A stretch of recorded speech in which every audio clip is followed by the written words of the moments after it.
Greetings, I'm Dr. Walter Jacobson, a board-certified psychiatrist. Perception is a very powerful thing, and oftentimes it is what you it is what you believe ends up being what you perceive. So our belief systems are very powerful biases towards how we perceive the world. Certainly if the glass is half full or half empty is one example of that.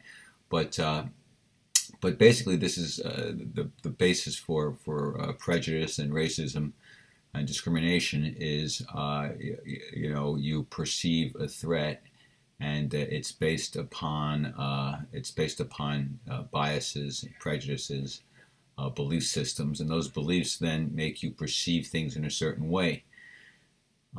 They did a classic study once at a university where they had the university professor was giving a talk, and then out of nowhere somebody rushed in and grabbed something off his desk and ran out again.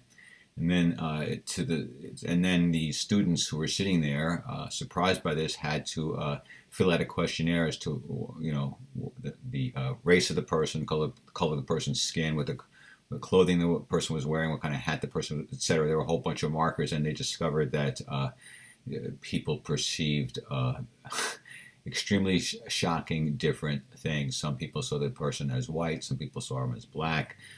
Some people they were misidentifying the facts were like all over the place because there was not exactly a consensus because of all the inherent biases that people have. And in a split second of seeing something or perceiving something, it is their past experience and these internal biases that color, how they see the world and define how they see the world. So, well, what does this mean? It means we really got to pay attention when we're interacting in the world, when we're perceiving, to try to be aware of our inherent biases, our inherent belief systems, which are likely to make us evaluate and judge things in a specific direction, which may or may not be in our best interest. It may or may not be true. I mean, it's best to try to perceive reality and not a distortion of reality based upon our beliefs and our fears. It's best to actually see what is real, what is objective, what is true. So that's why it's really important to self-reflect and be self-conscious, be aware of your biases, the way you're inclined to see things, so that you don't kid yourself and fool yourself and put yourself in danger and make all sorts of bad decisions based upon your biases. It gets people into trouble. It causes aggression is usually the end result. I had a simple example of this. It's somebody was posting something about Trump and his all of these assaults that he's been accused of, sexual assaults he's been accused of lately, and somebody else was just commenting about how awful he is because of all of that, and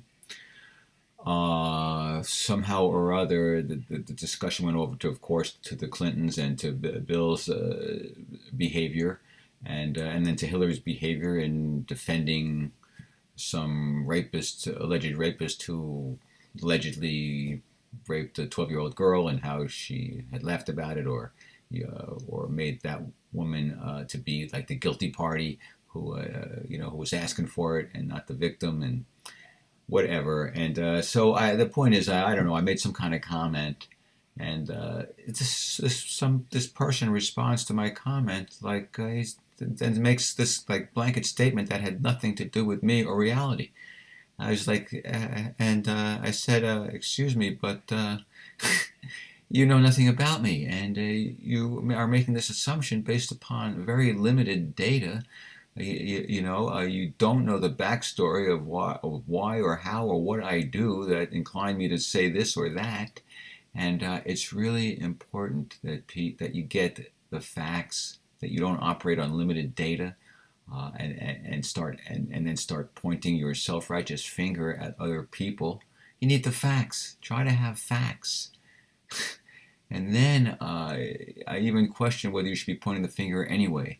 I do. That does make me recall, he who is without sin can cast the first stone.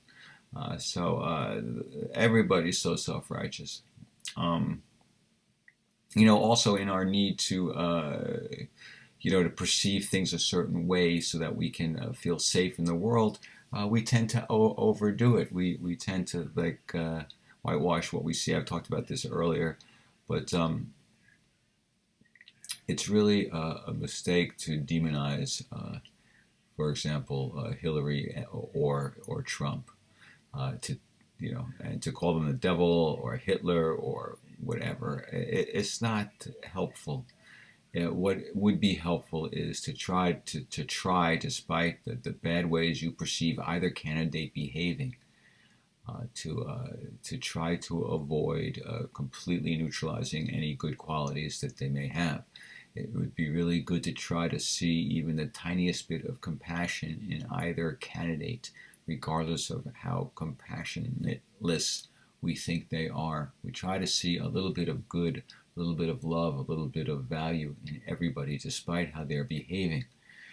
And this actually leads to making the world a better and a more loving and a safer place. These people who act out with aggression and weirdness, to a large degree, they are seeking attention, they are seeking approval, and in a strange way, they are seeking love. When we come at them with a blanket statement that you are awful and unredeemable, that causes severe polarization. They dig in, and they're not going to see any other side. Right? But when you show them a little bit of compassion, and try to have a little bit of understanding, that actually makes people take a less intransigent position, a less inflexible position, which leads to eventually perhaps a meeting of minds, an opportunity for compromise, an opportunity to negotiate for the greatest good of all concerned. So this is something really important to do, is to try to see the good in people despite how they're behaving, and try to not to when you're judging people, try to see, try not to just paint them with this broad brush of complete total evil or complete total good, for that matter. All right, thanks. Take care. Peace be with you. See you next time.